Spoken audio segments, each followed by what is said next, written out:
이브리서 8장 1절부터 13절 우리 함께 한 절씩 기도합니다. 지금 우리가 하는 말의 요점은 이러한 대제사장이 우리에게 있다는 것이라. 그는 하늘에서 지극히 크신 이의 보좌 우편에 앉으셨으니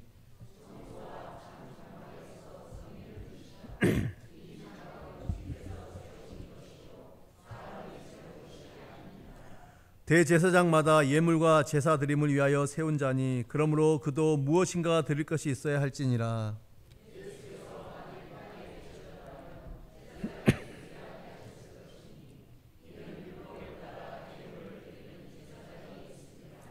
그들이 섬기는 것은 하늘에 있는 것의 모형과 그림자라. 모세가 장막을 지으려 할 때에 지시하심을 얻은 것 같으니 이르시되 삼가 모든 것을 산에서 내게 보이던 본을 따라 지으라 하셨느니라.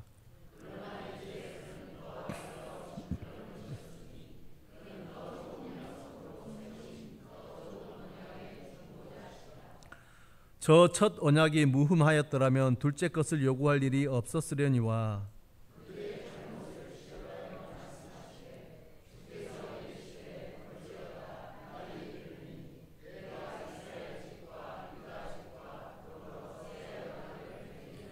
또 주께서 이르시기를 이 언약은 내가 그들의 열조의 손을 잡고 애굽 땅에서 인도하여 내던 날에 그들과 맺은 언약과 같지 아니하도다. 그들은 내 언약 안에 머물러 있지 아니하므로 내가 그들을 돌보지 아니하였노라.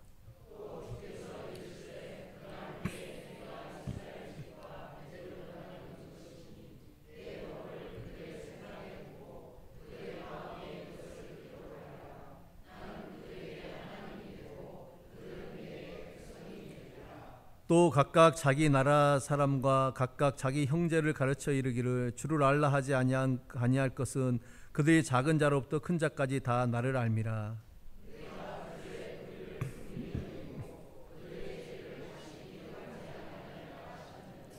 함께 옵니다. 새 언약이라 말씀하셨음에 첫 것은 낡아지게 하신 것이 낡아지고 쇠하는 것은 없어져 가는 것이니라. 아멘. 기도하겠습니다. 하나님 아버지 감사합니다. 주님 오늘도 우리를 말씀 앞에 세우셨으니 주여 말씀을 듣게 하시고 깨닫게 하시고 진리 앞에서 담대히 또 말씀으로 살아가는 주의 자녀들 되게 도와주시옵소서. 예수님의 이름으로 기도드립니다. 아멘. 할렐루야. 아멘.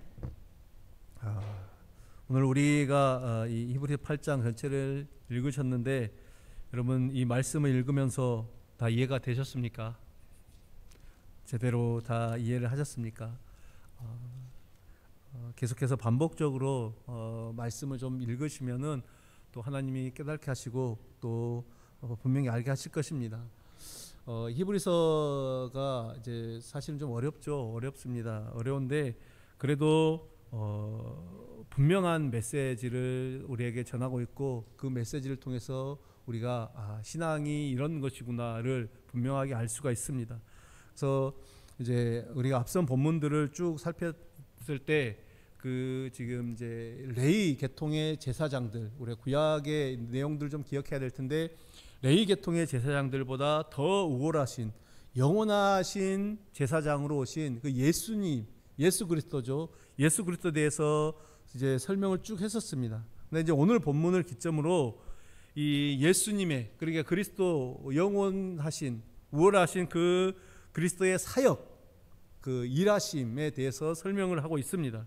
즉 율법으로 세워진 레위 자손들의 어떤 그 제사장에 비해 영원하신 제사장이신 예수 그리스도가 그 사역이 우리에게 가져온 혜택이 무엇인가? 그러니까 주님으로 말미암아 우리가 누리게 된 것이 무엇인가를 설명하고 있다라는 것입니다. 1절의 말씀을 우리 한번 다시 볼까요? 1절입니다. 제가 봉독합니다. 한번 보십시오. 지금 우리가 하는 말의 요점은 이러한 대제사장이 우리에게 있다는 것이라. 그는 하늘에서 지극히 크신 이의 보좌 우편에 앉으셨으니 말하고 있습니다. 7장까지 쭉 이야기하면서 했던 내용들의 그 요점을 다시 한번 말하면서 그 제사장 예수 그리스도라는 정말 우월하신 그 제사장이 우리에게 있다는 것이다. 그러면 이 레위 계통의 한시적인 제사장이 아닌 이 멜기세덱 계통의 영원하신 제사장이다. 그리고 그분이 하늘 보좌에 앉아 있다. 이것은 우리에게 참으로 중요한 것임을 말씀하고 있습니다. 그래서 히브리서 기자는 이것이 참 중요하다라는 것을 말씀하는데, 여러분 이 사실이 오늘 여러분들에게도 중요하게 다가오십니까? 이거 중요하게 생각하셔야 됩니다. 네. 자, 이제 다시 정리하자면은 앞선 장들에서 이미 말씀드린 것입니다만, 예수 그리스도께서 이 땅에 영원한 제사장으로 오셨던 것, 그리고 지금은 하늘 보좌 우편에서, 이 우편 좌편 이거는 오른쪽 왼쪽을 말하는 것이 아니라 동등한 그런 그 지위, 동등한 능력입니다. 하나님 보좌 우편에 앉았다는 것은 하나님과 영광과 능력과 권능과 모든 것이 다 동등하다라는 것입니다. 지금 그분이 우리를 위해서 간구하시는 것, 중보자를 말하는 것이죠. 이 모든 것들이 지금 우리와 관련된 그리스도의 일하십니다. 그러니까 예수님께서 이 땅에 오신 모든 사건들, 사역들, 그리고 여전히 지금도 하늘 보좌에서 우리를 위하여 기도하시는 것들 모두 다 우리를 위한 것이다. 이 예수님의 일하심, 사역이죠. 예수님이 하신 일로 말미암아 지금 우리는 구원받은 성도로, 구원받은 백성으로 이 땅을 살아가고 있습니다. 할렐루야. 맞죠? 네. 그뿐입니까? 이제 장차 우리는 영원한 하나님의 그 나라, 그 보좌 앞으로 우리가 올라가게 된다라는 것이죠. 따라서 예수 그리스도가 누구시고 그분이 어떤 일을 하셨으며 우리는 그분 앞에서 어떤 존재인지를 아는 것, 여러분 이것은 너무나도 중요한 문제입니다. 예수님은 영원한 제사장이다 라고 말하는 것은 이제 십자가에서 죽으시고 부활하신 이것으로 말미암아 영원한 제사장직을 완성하셨고, 따라서 이제 예수님의 그 제사장직이, 예수님이 이 땅에 계시지 않는다고 해서 그 직이 사라지는 것이 아니라 하늘 보좌에서도 여전히 우리의 제사장으로 일하고 계신다. 그것이 우리를 위하여 간구하십니다 라는 것이죠. 결국 예수님이 하늘로 가신 뒤에도 우리는 여전히 예수님으로 말미암아, 제사장 대신 예수님으로 말미암아 살아가고 있다라는 것입니다. 그래서 예수 그리스도가 영원한 대제사장이다라는 이것이 단순히 어떤 명칭이 아니라 정말 우리에게 실제적이고 사실적이다라는 것을 우리가 깨달아야 됩니다. 그래서 계속해서 이제 이 3절과 4절을 보면은 대제사장마다 예물과 제사 드림을 위하여 세운 자니 그러므로 그도 무엇인가 드릴 것이 있어야 할지니라. 예수께서 만일 땅에 계셨더라면 제사장이 되시 아니하셨을 것이니 이는 율법을 따라 예물을 드리는 제사장이 있음이라. 이렇게 지금 말씀을 하고 있습니다. 지금 이 부분에서 이 성경이 말하고자 하는 것은 예수님은 땅에 세워진 그 성막에서 일하는 분이 아니다, 지금 그 이야기를 하고 있습니다. 그렇다면 이 히브리서는 왜 이런 말을 하고 있을까요? 예수님이 땅에 세워진 이 성막에서 그 사역을 하신 분이 아니다, 그 성막에서 제사장으로 일하신 분이 아니다라는 것은 누구나고 다 알고 있는데 왜 굳이 이런 말을 하는가? 그것은 예수님은 보이지 않는 분으로 영원한 제사장으로 일하셨다, 이 사실이 사람들에게 사실적으로 다가오지 않기 때문에 그렇습니다. 당시에 그 사람들이 이것들을 사실적으로 느끼지 못하는 것이죠. 지금 이제 이 히브리서를 받는 1차적인 수신자들, 당시 그리스도인들이죠. 이들은 보이지 않는 예수님을 바라보기보다는 보이는 성전에서 드리는 제사 제도, 그곳에 더 믿음을 두고 더 마음을 두고자 하는 그 유혹을 받고 있었던 것입니다. 여러분 이제 초대 교회가 이제 예수님께서 이제 부활하심으로 말미암아 이 제사 제도를 피하고 또 이제 안식일을 지키는 것이 아니라 이제는 예수님이 부활하신 그 주일을 지키며 예배를 드리고 있는 이때입니다. 그렇죠? 지금 이제 히브리서를 받는 이때가 그때입니다. 근데 여전히 제사 제도가 남아 있습니다. 유대인들, 그들은 여전히 짐승의 제사를 드리고 또 율법을 지키고 애쓰고 있는 것이죠. 근데 히브리서 기자는 그 예수님을 보이지 않는 그 성소에서 대제사장으로 일하고 있다, 이렇게 지금 언급하고 있음으로 말미암아 이 눈에 보이는 성전에서의 제사, 그것들에게 지금 유혹되지 말라. 다시금 옛 것으로 회개하지 말라. 돌아가지 말라. 그 지금 것을 가르치고 있습니다. 그래서 오늘 이 5절에서도 보는 바와 같이 이렇게 말씀합니다. 우리 5절 말씀 한번 같이 볼까요?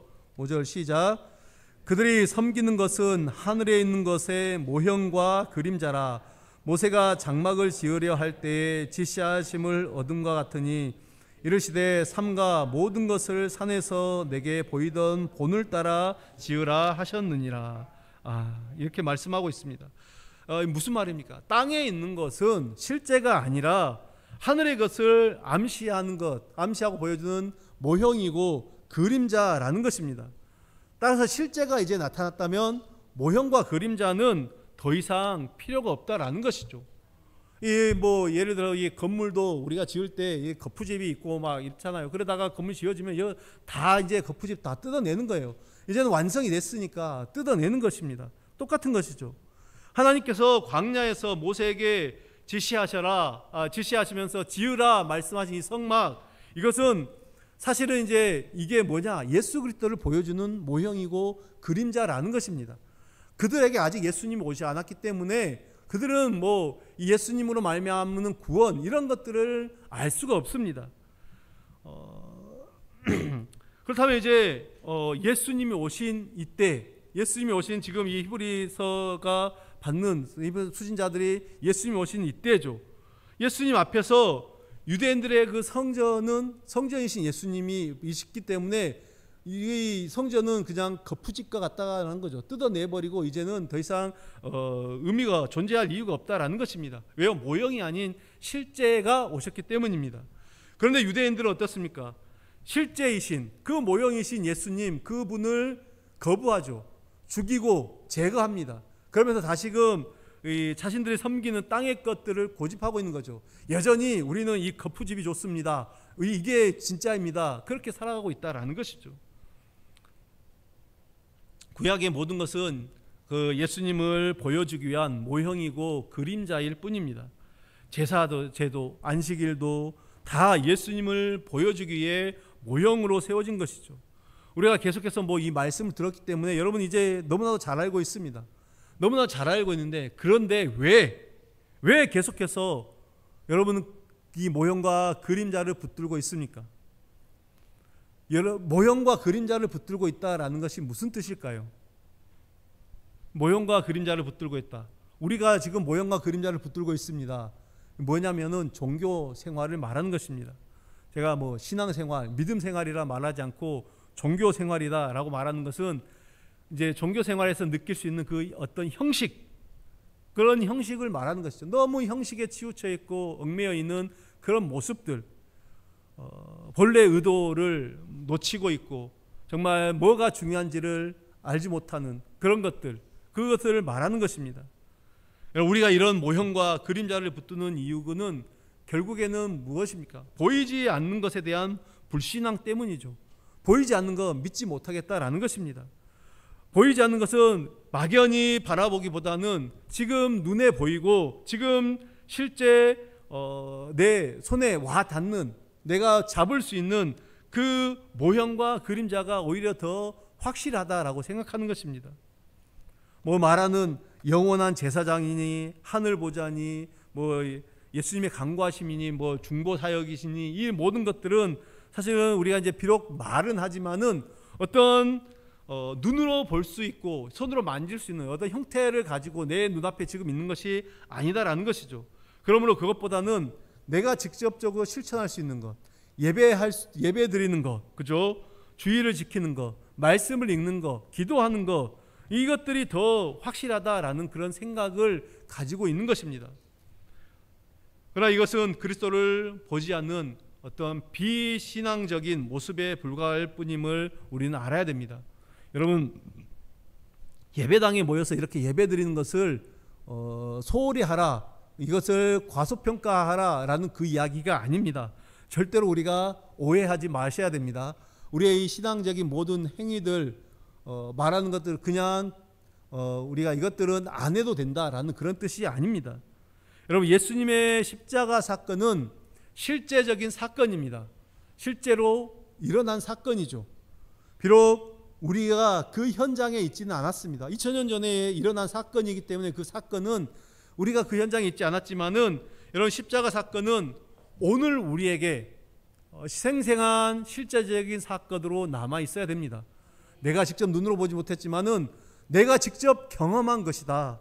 여러분, 우리가 이렇게 남아 있어야 됩니다. 그리고 이제 부활하시고 승천하셔서 하늘 보좌 우편에서 여전히 우리를 위하여 일하고 계신 그것들을 믿어야 하는 것이죠. 여러분, 우리가 이 믿음이 있어야 됩니다. 이 믿음 별거 아닌 것 같지만은 이것들이 믿어지는 것은 정말 대단한 하나님의 은혜이고 하나님의 축복입니다. 그래서 눈에 보이는 종교적인 우리의 행위에 의지하지 않고 보이지 않는 그 분을 믿으면서 그 예수님의 행하신 일, 그것만을 의지하며 믿음으로 살기를 간절히 바랍니다. 여러분, 이것을 소원하시길 바라겠습니다. 할렐루야. 우리가 지금껏 계속해서 살폈던 이 히브리서의 말씀을 보면은 계속해서 구약의 내용을 이야기를 하죠. 구약의 내용을 동원하여서 무엇을 말하냐면 예수님을 말합니다. 그죠? 구약의 초점을 구약을 보지 말고, 구약의 말씀을 이야기하면서 구약을 보지 말고 예수님을 보라, 예수님께 초점을 두라 라고 말하고 있습니다. 예수님을 믿으라. 히브리서는 유대교에서 기독교로 개종한 사람들, 그들이 이제 이 1차적인 주 타겟이죠. 말씀드렸지만 당시 유대교에서 개종한 그 사람들은 보이지 않는 예수님을 믿는 것보다 눈에 보이는 어떤 구약의 의식들, 여전히 행하고 있는, 지금 자신들이 지금껏 행하고 있는 것들이 더 분명한 신앙이 아닌가, 이런 생각들에 빠져 있습니다. 계속해서 옆에서 누가 권면을 하지만은 말을 하지만은 여전히 우리는 이것들이 더 맞는 것 같다, 그런 생각을 하고 있습니다.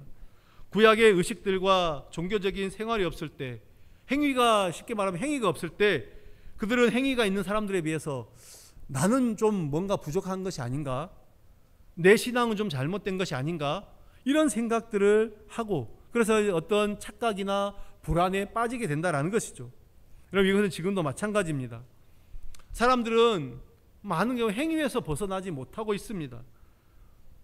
기도하고 성경 보고 헌금하고 이런 종교적 행위가 있어야 그 신앙이 더욱더 분명하고 확실하다, 이런 생각을 가지고 있습니다.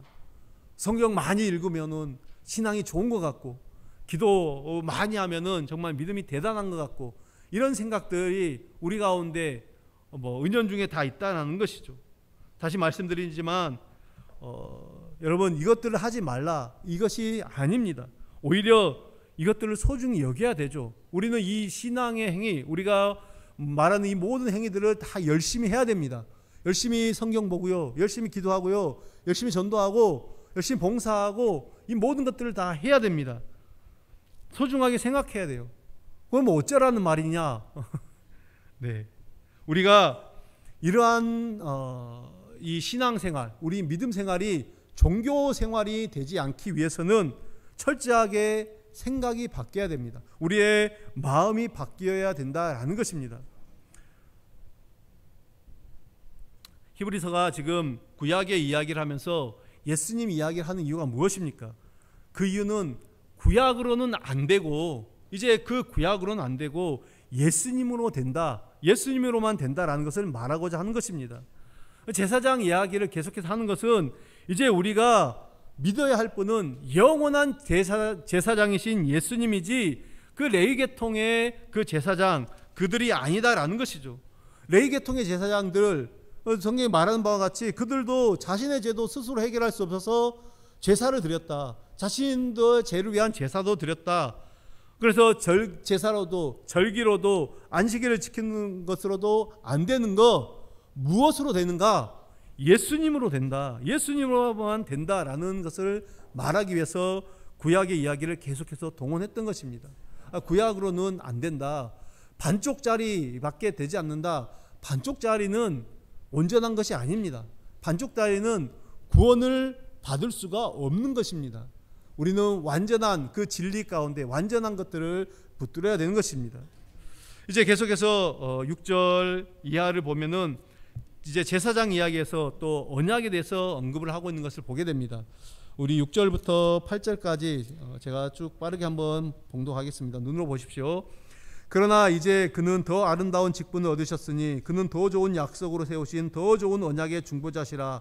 저 첫 언약이 무음하였더라면 둘째 것을 요구할 일이 없었으려니와 그들의 잘못을 지적하여 말씀하시되 주께서 이르시되 볼지어다 날이 이르리니 내가 이스라엘 집과 유다 집과 더불어 새 언약을 맺으리라. 아멘. 지금 이 말씀을 보시면은 언약에 대한 내용을 말씀하시면서 여기도 이 제사장에 대한 내용과 동일하게 두 가지 것을 말씀하죠. 두 개를 말씀하죠. 제사장이 레위 계통의 제사장, 그 다음에 멜기세덱 계통의 그 두 계통의 제사장이 있는 것처럼 언약에도 두 언약이 등장한다. 이처럼 둘을 등장시켜서 이것으로는 안 되고 이것으로만 된다. 이 논리를 지금 다시 한번 말하고 있습니다. 여기 보면 이제 첫 언약과 둘째 언약을 말하고 있습니다. 그리고 둘째 언약이 등장할 수밖에 없는 이유가 첫 언약이 무음하지 못하였기 때문에, 흠이 없지 않았기 때문에, 흠이 있었기 때문이죠. 쉽게 말하면 흠이 있었기 때문에 둘째 언약이 등장할 수밖에 없다. 무슨 뜻입니까? 둘째 언약을 믿으라, 그것을 믿으라라는 것이죠. 여러분, 우리가 잘 알듯이 첫 언약은 무엇입니까? 첫 언약은 구약이죠. 율법입니다. 둘째 언약은 새 언약이라고도 하고 예수님이 오심으로 세워진 새로운 법을 말하는 것입니다. 그러나 이런 새로운 법이다라는 의미를 우리가 잘 알아야 되는데 이 내용이 새롭다라는 그 뜻이 아닙니다. 내용이 새롭다라는 뜻이 아니라 언약의 성취 방법이 이제는 달라졌다. 어떻게 달라졌느냐? 예수 그리스도로 말미암아 새롭게 됐다. 그러니까 구약과 신약은 전혀 다른 새로운 내용을 말하는 것이 아니다. 구약은 A를 말하는데 신약은 전혀 다른 B를 말하는 것이 아니다라는 것입니다. 그래서 예수님께서도 어떻게 말씀하셨습니까? 우리 이제 산상수훈을 보시면 예수님께서는 내가 율법이나 선지자를 폐하러 온 줄로 생각하지 말라. 내가 그것을 폐하러 온 것이 아니라 완전하게 하러 왔다. 완성시키러 오셨다. 그 말씀을 하셨습니다. 그래서 이제 우리가 몇 군데 말씀을 보면 창세기 17장 7절을 보면은 이렇게 말하고 있습니다. 내가 내 언약을 나와 너 및 내 대대 후손 사이에 세워서 영원한 언약을 삼고 너와 내 후손의 하나님이 되리라. 이게 사실은 첫 언약이죠. 아브라함과 그 후손의 하나님이 되리라. 언약입니다. 그런데 또 이제 이 창세기 17장 9절에 보면은 하나님이 또 아브라함에게 이르시되 그런즉 너는 내 언약을 지키고 내 후손도 대대로 지키라. 언약의 성취 조건이 무엇입니까? 지키라는 것이죠. 아브라함에게 지킬 것을, 그리고 그 후손들이 지킬 것을 요구하셨음을 보게 됩니다. 그리고 신명기 4장 13절에서도 여호와께서 그의 언약을 너희에게 반포하시고 너희에게 지키라 명령하셨으니 곧 십계명이며 두 돌판에 친히 쓰신 것이라. 십계명, 율법, 이것들이 다 왜 주셨느냐? 지키라고 주셨습니다. 하나님의 법도를 지켰을 때, 이스라엘이 하나님의 법도를 지켰을 때 이제 그들이 하나님의 백성이 된다라는 그 언약 아래 이것들을 주신 것입니다. 이것이 첫 언약입니다. 그러나 이스라엘은 이 첫 언약에서 어떻게 했습니까? 실패했죠. 그것들을 지키지 못했습니다. 이스라엘 백성들, 하나님 택하신 자들은 다 이 언약에서 모두 실패하고 말았다라는 것입니다. 여러분, 그렇다면 새 언약은 무엇입니까? 오늘 말씀이 인용되어진 이 예레미야 31장의 말씀 쭉 보면은 예레미야 31장 31절부터 33절까지 말씀을 제가 한번 쭉 봉독하겠습니다. 여호와의 말씀이니라. 보라, 날이 이르니 내가 이스라엘 집과 유다 집에 새 언약을 맺으리라. 이 언약은 내가 그들의 조상들의 손을 잡고 애굽 땅에서 인도하여 내던 날에 맺은 것과 같지 아니할 것은 첫 언약을 말하는 거죠. 내가 그들의 남편이 되었어도 그들이 내 언약을 깨뜨렸음이라. 여호와의 말씀이니라. 언약을 지키지 못했다라는 거죠. 이제 그러나 그날 후에 내가 이스라엘 집과 맺을 언약은 이러하니, 둘째 언약이죠. 곧 내가 나의 법을 그들의 속에 두며 그들의 마음에 기록하여 나는 그들의 하나님이 되고 그들은 내 백성이 될 것이라. 여호와의 말씀이니라. 아멘. 여러분, 이 말씀을 보면 이제 하나님의 법이 이제는 그들의 삶에서 어떤 행위를 실천을 요구하는 것이 아니라 그들의 마음에 기록이 되어 하나님은 그들의 하나님이 되고 이스라엘은 하나님의 백성이 될 것이다. 이게 이제 새로운 언약인 것을 보게 됩니다. 이것이 둘째 언약이죠. 즉, 첫 언약은 이스라엘에게 지킬 것을 요구했지만 둘째 언약은 하나님께서 이스라엘 속에서 살아계셔서 그들을 간섭하시고 그들을 다스리시고 그들을 하나님의 사람으로 만들어 가겠다. 여러분, 이것을 의미하는 것입니다. 즉, 성취하는 분이 하나님이다. 첫 언약은 너희가 지켜라. 그러나 둘째 언약은 내가 지키겠다. 내가 성취하겠다. 하나님께서 말씀하시죠. 이것이 바로 이제 언약의 확실성. 하나님이 하시는 것이니까 뭐 분명한 것 아니겠습니까? 이스라엘을 지키는 것이 아니라 하나님께서 하시는 것이기 때문에 이제는 결코 실패가 없다. 이 말씀을 하고 있는 것입니다. 사랑하는 여러분, 여러분의 구원은 무엇을 근거로 지금 하고 있습니까? 이 구원의 확신이 무엇을 근거로 합니까? 어떤 행위입니까?